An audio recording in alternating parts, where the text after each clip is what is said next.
Hello everyone. Well, who's everyone? I don't have any subscribers. Probably just a bunch of friends I tricked into clicking on this video. My name is Bruno and this is officially my BookTube debut. So imagine an intro here with some music, because I can't do that. Anyway, I've been following BookTube for 4 years now. I actually discovered the Italian version of BookTube first. Well, I didn't know it was a thing. I just thought there were people talking about books, which was great because, as is the case with a lot of people who join this community, I don't have a lot of real life friends with whom I can talk about books.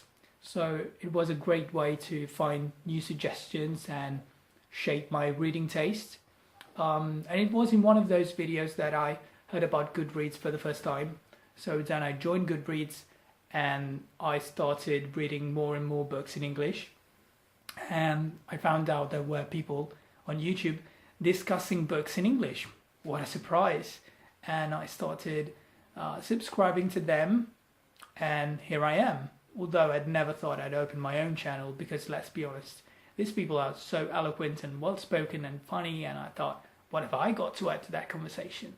Besides, I have zero equipment. I'm filming this on my phone, which I dropped twice already, so hopefully it will still be working by the end of this video. I have no idea how to edit a video to make it look as good as one of Matthew Shurappa's, so I'm not sure how this is going to turn out by the end, but I'm trying. And you know, I've been watching hundreds of videos, commenting on them and doing buddy reads, and I feel like it's time for me to become a real part of the community, because it's only fair that if I see you, you should be able to see me. So lately I've been talking with Shawn over at Shawn The Book Maniac. Hi Shawn. About his fantastic 112 page tag which he created, and if you don't know what it is, I will link down below one of his videos and I will put it in the description box. Wow, that makes me sound so legit. And also Wilson did a wonderful 112 page tag. I will link that as well. So basically, in a few words, the 112 page tag is a tag based on a French literary prize where the judges create a short list or a long list or whatever based on a blind review of page 112 of each novel they're judging, without knowing the name of the author or the title of the book. So Shawn suggested we do the same, this blind version, where I would send him 3 pages of 3 novels without telling him obviously the name of the authors and the titles. He would review them and choose the ones he liked best. And then at the end of the video, he would reveal the names of the authors and the titles. You know, you get it. And then I would do the same. But at the time, I didn't think I would open my channel. So we thought I would send him my video and he would publish it as part of his camera flip project. The project he's doing for his 1,000 subscribers, where people who watch his videos send him videos of themselves where they do stuff. Okay. Yeah, so I'd better get this started if I don't want this to last as long as one of Steve Donahue's rainy day mail holds. Okay, so this is page number 1. Oh, by the way, I'm not going to put captions under this because I don't know how to do that. So if you want to follow the text, I will write it down somehow in the description box. James Broad finally told Rohan what had happened with Becky Shaw. They were up at Reservoir number 9 in Sophie's car, hotboxing. James had driven and Sophie was already pale and shimmering in the back seat. And although she seemed half asleep, she kept joining in with what he was saying. The car was milky with smoke. Lindsay was asleep beside her, but she kept waking up and talking about going to university. Rohan hadn't asked about Becky, but James had decided it was time to tell. They'd all met her the summer before she disappeared, he said. Her family had come up for a fortnight and had started hanging out together. Not doing much, kid stuff, building dens, swimming in the river, going into the caves. She'd always wanted to do a bit more, push things further. She wasn't much older than they were, but she'd seemed a lot more mature. She was so pretty, Sophie said, lighting the pipe again. Wasn't she pretty, James? James glanced at her in the rearview mirror. Her eyes were closed and she was smiling. He looked at Rohan and nodded. They'd all fancied her, he said, even if they hadn't admitted it at the time.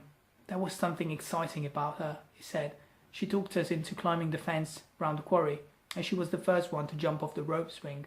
She was hardcore, and she was smart, Sophie added, from the back seat. Lindsay sat up straight again. We should all go to the same uni, she said, shouldn't we? We could live in the same halls and everything. James passed her the pipe, and they listened to the click and draw as she smoked it, the long pause before she sighed out the smoke. James and Sophie were both picturing Becky launching out from the rope swing. This girl who none of them, and that's it. Okay, so I'm pretty sure this is Reservoir 13 by John McGregor, which was shortlisted or longlisted, I can't remember, for the Man Booker last year, but it didn't win. And I wanted to read it at the time, but I remember that some people whose taste I trust didn't really like it, so I didn't read it in the end. But if I have to judge it solely on this page, because that's how this tag works, I think I would like to read, a bit more, another chapter maybe. The language is fine. There's nothing out of the ordinary. So they're all young. They're smoking in a car. Somebody disappeared. There's Becky Shaw, or she died. I don't know. Okay. Doesn't really strike me as amazing, but yeah, it could be interesting. So this is page number 2. The air was bitingly cold now that winter had begun in earnest, but for the past few days the sky had been beautifully clear. According to the radio, though, the run of good weather had started to take a turn for the worse the day before. The temperature had risen suddenly too, and the sun felt warmer. Both these changes seemed cause for concern. I'm sure it will be fine. The weather should last another 4 or 5 days, Tsugami said. And the meteorologists say there's a low pressure system in the south that's heading up east too. He had telephoned the observatory the second he got up. From his perspective, though, the more pressing problem was the 100,000 yen he needed to get to Shiro by 2 o'clock. Late the previous night, when he returned from Hanshin Manufacturing, he had called 2 businessmen he'd had in mind, enduring the throbbing in his head, only to learn that one of the 2 was unfortunately not at home, having gone up to Tokyo, while the other could probably get the funds together somehow in 3 or 4 days, but not in 1 or 2. As emphatically as he had rejected Miura Yoshinasuke's proposal the day before, Tsugami had been recalling the man's face in little flashes ever since he woke up. At this point, there just didn't seem to be anywhere else he could go for 100,000 yen, despite his big talk. It was Miura's plan or nothing. He mentioned the proposal to Omoto to see what he would say, and Omoto suddenly turned grave. Okay, so I mentioned to Shawn that I want to read more Japanese fiction, and this is he delivering. It sounds really, really interesting. The language seems quite straightforward and matter of fact. It might be the translation, assuming this is a piece of translated fiction. I think it is. I would dare say it doesn't have a contemporary feel to it, or at least it's definitely not set in contemporary times, because who phones the observatory? We would simply Google the weather forecast. So we have this Tsugami who needs 100,000 yen to do something, and this other person, Miura, no idea if it's a woman's name or a man's name, suggested a plan to find the money, but apparently neither Tsugami nor Omoto, whoever they are convinced. Nothing much happens, but it could be really interesting. I just hope it's not Murakami. I don't think it is. So thank you, Shawn. So here we go, book number 3. The standard procedure for Ritwick is to stay inside his cubicle if the flitting slip view of a man entering the toilets does not appeal. If it does, he still remains locked in. After all, the man could have come in for an innocent piss only. This is either confirmed or negated in the next few minutes by one or more of various signals. Not exiting after the standard time taken for a pee, washing hands at the sink for a long time, though this could be another person in the toilets, but chances are it is the new arrival. That telling hand dry business, entering a cubicle after his piss and locking himself in.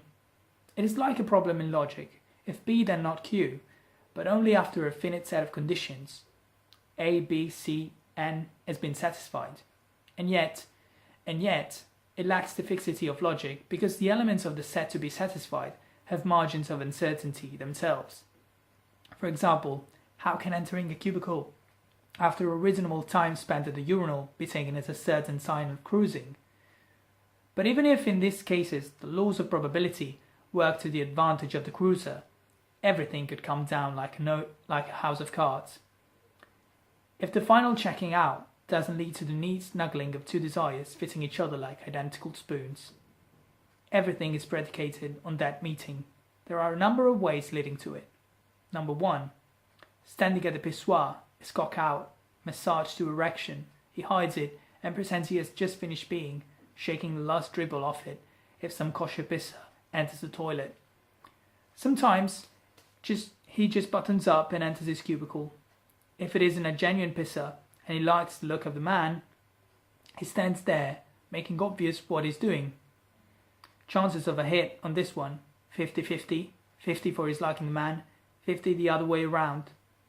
Number 2, if the view from his spy strip really dazzles, and chances of this are low anyway, he rushes out after 3 or 4 seconds, making sure he has flushed noisily, just another casual public toilet user emerging from a cubicle to wash and dry his hands zealously. Okay, wow, this was really something. I think I know why Shawn chose this for me, because we've been talking about Dennis Cooper, and I told Shawn I wanted to send him a page from one of his novels for this tag, but he told me that he doesn't really enjoy Dennis Cooper's use of violence in his novels, which is fair enough. So maybe he thought of suggesting an alternative to Cooper. Is that what you're trying to say here, Shawn? I liked the kosher pisser, that was funny. And his name, Ritwick, where's it from? Is it African, Asian, maybe? But this is definitely not translation. It's funny how it makes an art out of cruising with a logic behind it and a set of strict rules. And I like how it goes from a poetic metaphor like to desires fitting each other like identical spoons to massaging your cock to have an erection. Fair enough. These are all interesting options. I think I would put number 2 in the first place, just because, as I said, I really want to read more Japanese literature. And in the second place, I think I would put number 1, because even though I said that some people I know didn't like it, I think I would still like to try it out and still at least read a couple of chapters. Number 3 is okay, but having read Dennis Cooper recently, I don't think I would like to read this one anytime soon. But yeah, these are all interesting. So now time for the big reveal. So I will open Shawn's email where he tells me the titles of the books and the names of the authors, and I will get back to you. Okay, as I had predicted, number 1 was Reservoir 13 by John McGregor. Number 2 is Bullfight by Yasushi Inoue. I'm not sure how this is pronounced. I don't think I pronounce it right, but I really like Yasushi Inoue because I read The Hunting Gun and Shawn read it too and he loved it. So yeah, I can't wait to read this. And book number 3 is A Life Apart by Neil Mukherjee. Again, probably butcher this. Apparently it's set in India in the 70s and 80s and in England in the 90s, and it won a couple of prizes. Okay, so these are all really interesting, and wow, I've done it. Thanks Shawn for inviting me to do this tag with you, and for pushing me to make this video.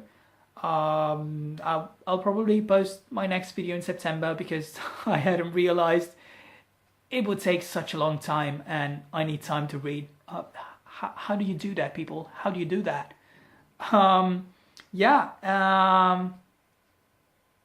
Okay, this was great, and thanks to the 5 people who will watch my video, this disappointing crap, and I guess I will see you someday.